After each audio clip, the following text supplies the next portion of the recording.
ఓం నమశివాయ. శ్రీశైల మల్లికార్జున మేడారం సమ్మక్క సారక్క చిలుకూరు బాలాజీ స్వామి. ఓం నమశివాయ.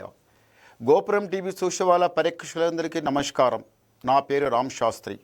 చిలుక జోషం అంటండి ఆ కాలంలో ఉంది, ఇప్పుడు గుడుక ఉంది, ఇక ముందు గుడుక నడుస్తుంది. చిలుక జోషం అంటే నిజముందండి, నమ్మండి, వినండి. మార్చి నెల 8 నుంచి 15 తారీఖు వరకు 12 రాశుల మీద ఈ రాశి మీద గురుబలం ఎట్లా ఉంది, ఈ రాశి మీద శని బలం ఎంత ఉంది, మంచి ఎంత, చెడు ఎంత, లాభం ఎంత, లుక్సాన్ ఎంత చెప్తా వినండి. తే చిలకమ్మ, కన్యరాశి వాళ్ళ జ్యోతిషం, కన్యరాశి వాళ్ళ భవిష్యవాణి, కన్యరాశి వాళ్ళ జ్యోతిషవాణి దా తే చిలక. కన్యరాశి వాళ్ళ శాస్త్రం భవిష్యవాణి.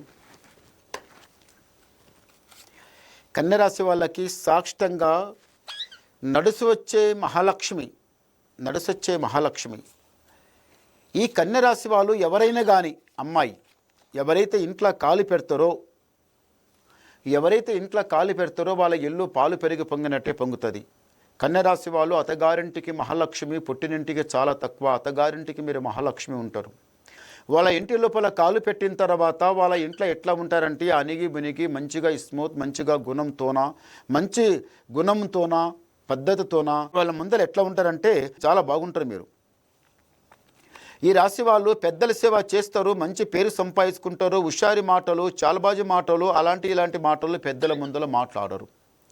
మీ తల్లిగారింటి లోపల ఏదైతే ఉందో అదంతా అక్కనే వదిలిపెట్టి అత్తగారింటి లోపల కాలు పెట్టిన తర్వాత వాళ్ళ ఇంటి లోపల ఎలా నడవాలి, ఎలా ఉండాలి, ఏ పద్ధతి ప్రకారం నడవాలి, ఎలా ఉండాలి అనేది గుణం, తెలివి మీ దగ్గర చాలా బాగుండి మంచిగా నడుస్తారు. వాళ్ళ ఇంట్లో కాలు పెట్టిన తర్వాత మీకు మంచి జాబ్ వస్తుంది. కట్టుకున్న భర్త నుంచి మీరు చాలా ప్రేమగా ఉంటారు, మంచిగా ఉంటారు. కానీ మీకు ఈ నాగదోషం అనేది ఈ మధ్యాహ్నం మీకు ఈ రాశి వాళ్ళకి చాలా ఎక్కువ ఉంది. కన్యా రాశి వాళ్ళకి ఎలా ఉందంటే ఈ రాశికి రాత్రి చెడచెడ కలలు పడడం, పొద్దులేసి చెప్పాలంటే గుర్తు ఉండకపోవడం, కంటికి నిద్ర మంచిగా పడుతుంది, మేలికిందంటే నిద్ర పట్టదు, ఏదేదో ఆలోచించడం, ఎక్కువ ఆలోచిస్తుంటారు ఈ రాశి వాళ్ళు, కన్యా రాశి వాళ్ళు. నాగదోషం అనేది చాలా చెడ్డగా ఉంది. నాగదోషం అంటే చూడండి, ఇలాంటిది సర్పదోషం, కాలసర్పదోషం, కుజదోషం, నాగదోషం. ఇలా దోషం ఉన్న తర్వాత ఏమవుతుందంటే సంబంధం వస్తుంది పోతుంది. అమ్మాయికైనా అబ్బాయికైనా ఎవరైనా కానీ కన్య రాశి వాళ్ళకి సంబంధం వస్తుంది పోతుంది కానీ కుదరదు. వస్తామంటారు, రారు.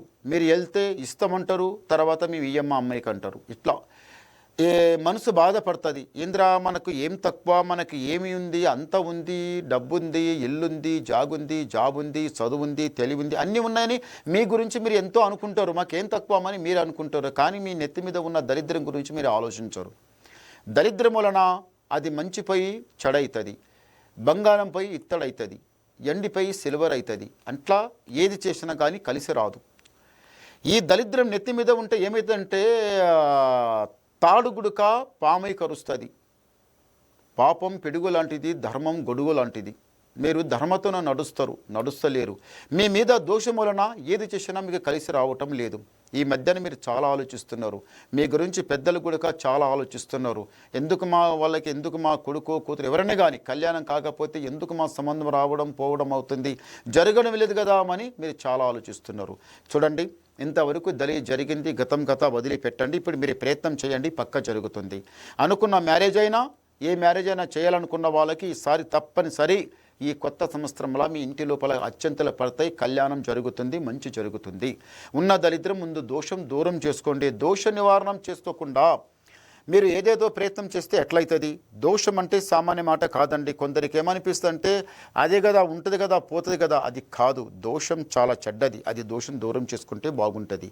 ఈ రాశి వాళ్లకు నల్ల వస్త్రం నల్ల బట్ట పడదు. కన్య రాశి వాళ్ళకి నల్ల వస్త్రం నల్ల బట్ట అస్సలు పడదు, ధరించవద్దు. కానీ వ్యవసాయం పని లోపలనే జర ఎక్కువ మస్తు కష్టపడుతుంటారు, కానీ లాభం లేకుండా పోతుంది. లాభం లేదు. అది కాక వ్యవసాయం లోపల పొద్దుగాల వెళ్ళి సాయంత్రం దాకా ఆ వ్యవసాయం ఆ అడవిలో ఉండి ఆ జాగ లోపలనే ఉండి అంత కష్టం చేసి వస్తే అది ఏం సాల్తలేదు. మరి ఏం చేయాలి, ఎట్లా చేయాలి, మళ్ళీ దీని పక్కకి ఇంకా మన కొంత పొలం కొనాలన్నా, ఇంత ఉంది సాల్తలేదు, మళ్ళీ కొంత కొనాలన్నా అన్నట్టు మీకు ఇష్టం చాలా కలుగుతుంది. చేయండి. 10 రూపాయలు అప్పైనా పర్వాలేదు, సప్పైనా పర్వాలేదు, మీరు కొనండి, అవుతుంది, జరుగుతుంది. ఆ జాగా ఉంటే, భూమి ఉంటే ఆ భూతల్లి మీకు ఎప్పటికీ కాపాడుతుంది. ఒకసారి లుక్సాన్ వచ్చినా మళ్ళీ ఒకసారి లాభం చూపిస్తుంది. మీకు చాలా లాభం ఉంటుంది. తొందరపడకండి, నిదానం చేయండి, చాలా మంచి కలిసి వస్తుంది. ఉన్న దరిద్రం అంతా పోతుంది. కన్య రాశి వాళ్ళు పెద్దల సేవ చేస్తారు, పేరు సంపాదించుకుంటారు, ముందల సుఖంగా సంతోషంగానే ఉంటారు. కానీ ఒకసారి శ్రీశైలం మల్లికార్జున స్వామి దర్శనం చేసుకుని రండి. ఒకసారి శ్రీశైలం పోయి వస్తే శివయ్య గుడిగా వచ్చిండు సాక్షితంగా మీ ఇంటి మీద దరిద్రం పోవాలంటే ఆ శివయ్య దర్శనం చేసుకుని రండి. జయం జరుగుతుంది, లాభం జరుగుతుంది, మంచి జరుగుతుంది. ఉన్న కష్టాలన్నీ పక్కకు జరిగిపోతాయి, ముందల బాగా జరుగుతుంది. ఒకసారి గవ్వలేద్దాం. ఓం నమ శివాయ. 4 చాలా మంచివి. కన్యరాశి వాళ్ళకి ఆదాయం 14, వ్యాయం 2, రాజపూజ ఫలం 6, అవమానం 9. అంటే శనికి మంచి స్థానమే దొరికింది. శనికి మంచి స్థానంలో కూర్చొని సతాయిస్తుంది. గురుగుడిక బాగా స్థానం ఉంది అంటారు కదా, అది గురువు అమృతం లాంటి వాడు, శని ఇషం లాంటిది.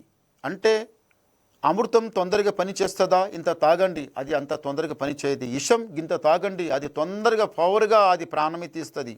అది ఇషం తొందరగా పనిచేస్తుంది, అమృతం మెల్లగా పనిచేస్తుంది. అంటే గురుబలం కొంచెం నిదానంగా పనిచేస్తుంది, శని బలం తొందరగా పనిచేస్తుంది. మీరు ఆలోచించి ఆ భగవంతుని మీద భారం పెట్టి నడవండి, ఆ శివయ్య దర్శనం చేసుకోండి, మీకు అంత మంచి జరుగుతుంది. మళ్ళీ మీరు ఏమన్నా వినాలనుకుంటే నాకు ఫోన్ ద్వారా మాట్లాడండి. మీ మనసులో ఉన్న మాట చెప్పి మీ డౌట్ క్లియర్ చేసేస్తా, మొత్తం చెప్పేస్తా. నమస్కారం.